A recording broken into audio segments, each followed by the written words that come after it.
Ekugcineni-ke guys uphakathwayo naye-ke aze ajabule kodwa kwakunini Nkosi yami zimehlela izinto umfazi ngapha ingane ngapha ziyafa cha-ke yathola kanzima leya ndoda umkhulule-ke guys decided ukuletha-ke ismile embusweni bukaphakathwayo ngokuthi alethe ezinye inkomo futhi ukuthi-ke aphinde ashade futhi-ke noMaqwabe ayibakithi uyathandwa uMabusi laphayana uyathandwa kwale ngisho Ndlovu sebeletha uSibahle bezozama-ke isithembu kodwa-ke umkhululi washaya phansi ngunya wathi mina ngifuna uMaqwabe kuphela uNdlovu guys ethola enye indlela-ke yokuziveza futhi ebandleni asazi-ke noma-ke uyophumelela yini. Hello everyone, welcome back to Sunny Live Show and thank you so much guys for tuning in.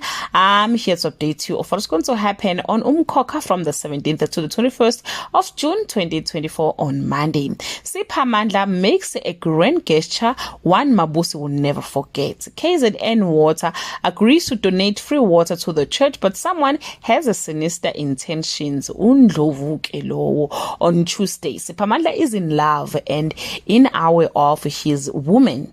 Katsheni is excited when he realizes how lucrative the water business can be. Zisebenzele strikes out with Ntombi on Wednesday. Mabusi and Siphamandla are head over heels and their future looks rosy.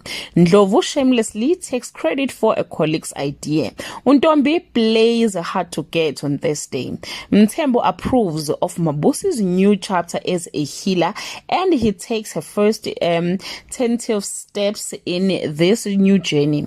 Ndlovu is ecstatic that he has been awarded the KZN Water portfolio on Friday. Mabusi takes a walk down memory lane and shares with her son the ups and downs, laughs and cries, victories and defeats, but she is grateful for everything.